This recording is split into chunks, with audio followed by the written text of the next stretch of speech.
I'm Archana Balasubramaniam and welcome to my YouTube channel. So in today's video, we are going to be talking about thrillers that I read in 2024. So let's start off with the video.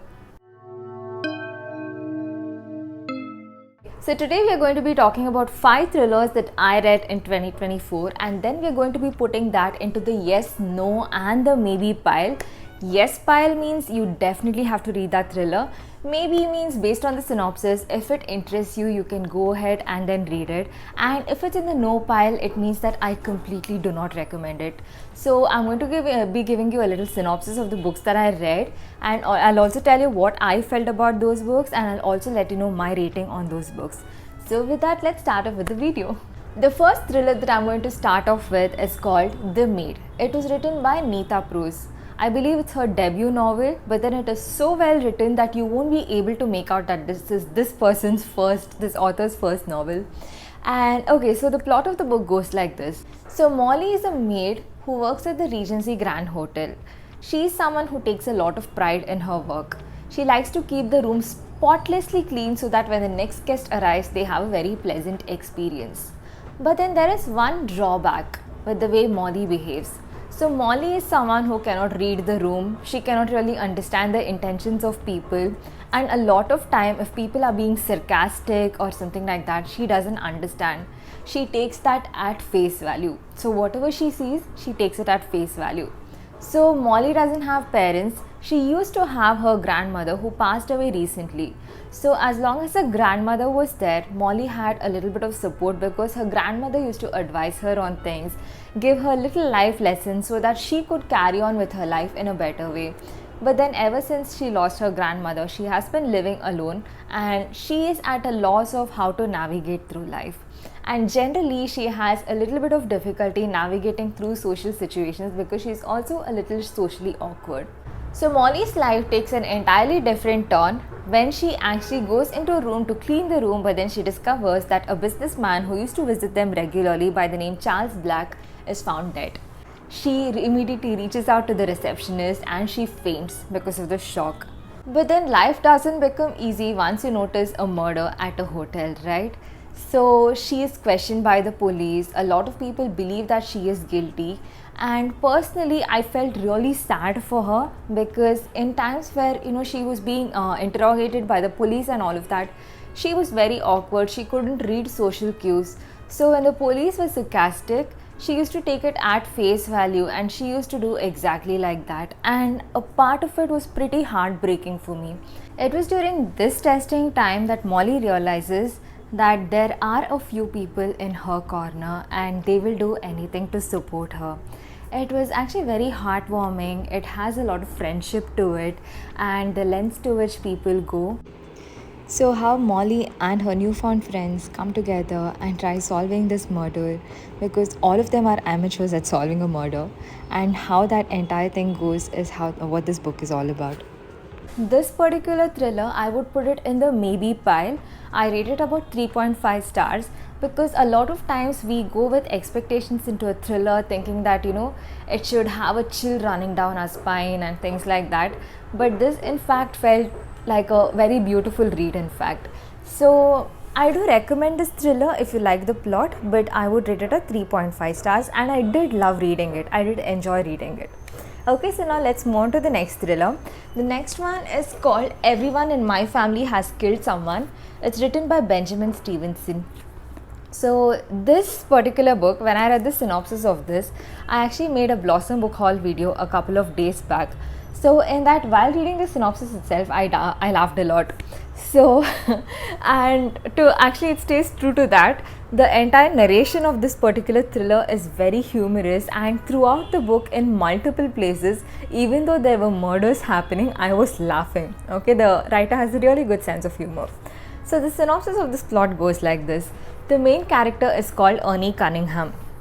It so happens that he gets caught with his brother in discovering a particular body in the snow. Okay, it's a dead body, and after that things change a lot, and 3 years down the line after that they again meet up at a reunion, a family reunion, And there, in that family reunion that has been organized by their aunt, because she wants all of their family members to get together, but even on the site of the reunion, there is someone who's murdered. Ernie also finds himself in a very life-threatening situation, and his family is a little peculiar that way, because they believe that if someone has murdered in that family, you still have to protect your family. Okay, that is how their logic goes. So it is pretty funny, like they have a lot of conflicting thoughts. It is like the entire family believes in one particular thing, but Ernie believes things a little differently. Okay, he at least has a little ethics. Okay, so this is the entire thing, and I really enjoyed reading this book. But towards the end, I found that certain complexities arose, and to actually connect the dots, though the writer has done a really good job of connecting the dots and explaining what exactly happened, how it is linked to the end and things like that, I still found it a little complicated. So I feel that that part could have been a little simpler, but other than that, I felt overall that it was a pretty good read. Okay, I would read it one time and I did enjoy that experience. So I would put this particular book in the maybe pile, and I would rate this as well a 3.5 stars. Okay, so now let's move on to the next book. The next book is called The Housemaid by Freida McFadden. So I'm sure that you have seen in a lot of booktubers videos that in reels and in long videos and in thriller recommendations, they talk so much about this book. So I decided to go ahead and read it. And when I started this book, I just couldn't put it down. Okay, I started it late in the evening, and I went on to read till late in the night, woke up again first thing in the morning. I picked up this book and I started reading it. It was pretty interesting. It kept me hooked. Okay, and the plot of that particular book goes like this. So Millie is a girl who had a slightly dangerous past, and now she wants to start over. She wants to start over and have a new life and a clean slate. She is still young, okay, and now she is living in her car. She has no place to go, and in a lot of places they don't really accept her because of her dangerous past. And now she genuinely wants to have a makeover in her life, and that is when she applies for a job of a housekeeper. This is in the house of a person called Nina Westchester. Okay, so when she goes to interview with this person, she found that this person was very pleasant, and she had to interview for that, and she hoped that she would get it, and she did get that job. And then after that, she discovers that Nina is a little bit of like someone who is not very mentally stable, and she tries to she does things, but then she immediately forgets whatever she has done, and she tries to blame it on Millie. She makes a mess of the house, and then she tells Millie, why have you made a mess of this house? Now clean up the house. So this is what happens. And then Nina has a daughter who is also very troublesome and is actually a bitch to Millie. Okay, and Nina has a husband. They are a very rich family. Nina has a husband called Andrew. They are very well to do, but Andrew is a very pleasant person. He tries to understand Nina, he tries to support Nina, and come. He tries to understand Nina, he tries to support Nina, and he also understands Millie. He tries to explain to Millie like, it's okay, like I understand what you're going through, and is also a pretty good support. But then things are not always what they look like, and there is more to what meets the eye in the house of Nina Westchester. So Millie tries to stay in the attic. So the attic is where her room is, and then she discovers that the attic does not lock from the inside. Okay, the door to the attic. Like she's in her room, but she cannot lock the door from the inside, but then it locks from outside. And there are instances when she finds herself locked, and there is a lot of things that are brewing in that particular house, and Millie tries her best to stay out of it, but unfortunately she gets pulled into it. So exactly, there is a mystery brewing in that house, and things take a very different turn. So there are a couple of twists and turns to this particular story, and towards the end, like I felt that somewhere a part of me was expecting this twist, though I would feel that a lot of people did tell me it was pretty unpredictable. Maybe it's like I've read too many thrillers, I've started doubting everybody in the plot. But yes, this is what happens. Despite the fact that I could kind of predict things, I felt that it was a good thriller overall. I wouldn't say it lives up to the hype of how people say, like, it's a very good thriller, like it is very different from the other things and all of that, because I personally didn't find it way too different from other thrillers, but still I did like that thriller. It kept me hooked and I really enjoyed it. So I would rate this particular book a 4 out of 5 stars and I would put it into the yes pile. So yes, I do recommend reading this thriller. So with that, let's move on to the fourth book. The fourth thriller that I read is called The Book of Cold Cases. In this particular thriller, it was very gripping. I just couldn't put it down and it was very intriguing. Okay, so the plot of the book goes like this. So Shia is the main character in this book. I forgot her full name. Okay, Shia is the main character in this book and she's a receptionist at a clinic. And she has a very peculiar hobby. In her hobby, she has a blog where she writes about true crimes. She writes posts about them, and this particular blog is called The Book of Cold Cases. So to write this particular blog, she has been liaising with another detective that she has never met, but she believes she can trust him, and they have only telephonic conversations, and she talks about such cases with this particular person, and she feels that this person actually gets her. Now it so happens that someone walks into her clinic one day and she recognized that that particular person is Beth Greer. So this person, who is now old, was arrested during her younger days and she was termed as the lady killer. The lady killer was a pretty big deal back in those days because they identified that the men were in no way related to this particular killer, but they were shot in the head and it was a cold-blooded murder. So actually she figures out that this person is Beth Greer because obviously she's been a lot into crime and she wants to interview her. So somehow she ends up getting an interview with Beth, and during her interview with Beth so during her interview with Beth, she realizes that, and Beth invites her to her house. Okay, so whatever it is, she wants to discuss things over, like, a cup of coffee and all of that in her house. But she discovers that there is more to what is going on. Like, there is a lot more to what is going on, and there is a lot more to what Beth is telling. So she doesn't know if Beth is innocent or if she is not innocent, but she feels that there are a lot of strange things that are happening in this house. And personally, I found that it was a really good thriller.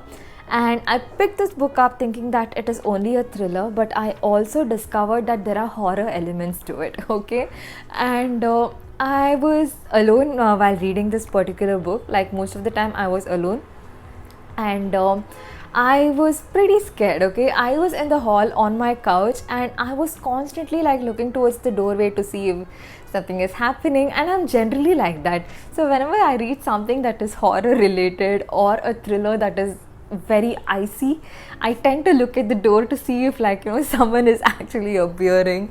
And I enjoyed this book. I really loved this book, and I would rate this a 4.5 stars. I would put it in the yes pile, and I would definitely recommend reading this book.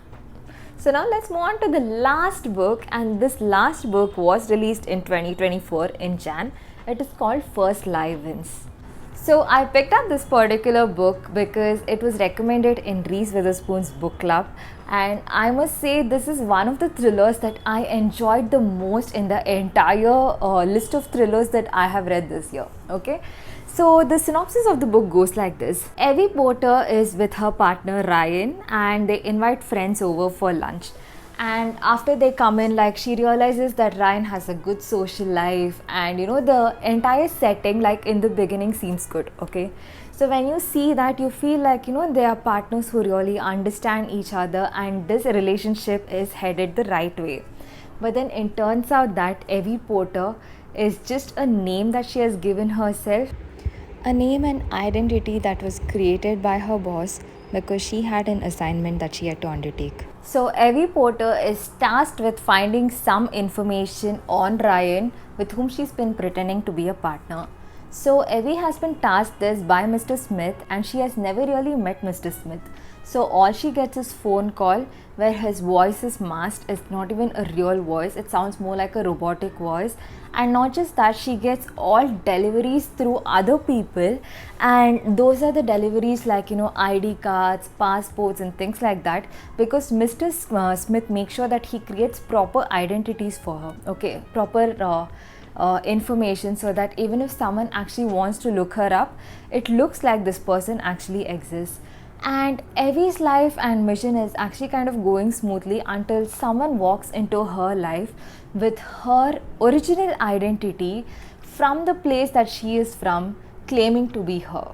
Okay, and this is when Evie is shocked, because she's first of all because she's shocked to see someone like that, and not just that, she's worried that that particular identity can be lost forever. And not just that, it also appears to be a threat for Evie, because this person looks just like her, a lot like her in fact, like with the same height, the same build and all of that, similar features to Evie. So like a lot of mystery unfolds, and I found that this is a very interesting read and I just couldn't put it down. So I had to read this particular book in one shot because it was that interesting. So I would put this in the yes pile, and I would highly recommend reading this book. I would rate it a 4.5 stars. So with this, we're done with the thriller reads and recommendations that I have done in 2024. I'll be back with more books in future. Like, of course, we'll be doing a book where, we'll be doing a video where we read, I recommend thrillers that I've read so far. But for that, I just need to go and recap on all the thrillers that I have read, because I remember the feeling that I have after reading those thrillers. I remember that I loved these thrillers, but a lot of times I've forgotten the character names, a little bit of plot and all of that. So I need to revise that a little before I make a video on that. So until then, stay tuned, like, subscribe to my channel, like this video if you enjoyed watching this, and also share it with your other friends who are readers. So thank you so much for watching. Stay happy, stay blessed and stay kind. Bye.